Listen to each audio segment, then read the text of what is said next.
ఈ రోజు మనం విశాఖ ఉక్కు ఆంధ్ర హక్కు అనే నినాదం తీసుకొని రాష్ట్ర వ్యాప్తంగా చాలా ఉద్యమాలు చేస్తున్నాం. అదే విధంగా మన విశాఖపట్నంలో కూడా విశాఖ స్టీల్ ప్లాంట్ కి సంఘీభావం తెలియజేస్తూ ఇక్కడ అందరూ స్టూడెంట్స్ అందరూ ఇక్కడ గ్యాదర్ అవడం జరిగింది. అలానే మనం చూస్తే కేంద్రంలో నరేంద్ర మోడీ గారి లేకపోతే మన రాష్ట్రంలో సీఎం చంద్రబాబు నాయుడు గారు కానీ ఈ స్టీల్ ప్లాంట్ గురించి ఎటువంటి చర్యలు కూడా తీసుకోవట్లేదు. గతంలో మేము స్టీల్ ప్లాంట్ కోసం నిల్చుంటాం, స్టీల్ ప్లాంట్ కాపాడుతాం అని చెప్పిన మన చంద్రబాబు నాయుడు గారు, అలానే ఎమ్మెల్యే పల్లా శ్రీనివాసరావు గారు ఇప్పుడు చూస్తే అదే కార్మికులపై దుష్ప్రచారం చేయడం మొదలుపెట్టాడు. ఇప్పుడు చూస్తే కనీసం స్టీల్ ప్లాంట్ గురించి అక్కడ రాష్ట్ర ప్రభుత్వం కేంద్ర ప్రభుత్వం ఎవరు పట్టించుకునే పరిస్థితి లేదు.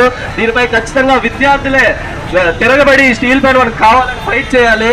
దీనికి మనందరూ కలిసి ఈ యొక్క ఉద్యమాన్ని పైకి మరింత ప్రభావితం చేయాలని కోరుకుంటూ విశాఖ ఉక్కు, విశాఖ ఉక్కు, విశాఖ ఉక్కు, విశాఖ ఉక్కుని సేల్లో విలీనం చేయాలి, విశాఖ ఉక్కుని సేల్లో విలీనం చేయాలి, విశాఖ ఉక్కుని సేల్లో విలీనం చేయాలి, విశాఖ ఉక్కు సొంత గనులు కేటాయించాలి.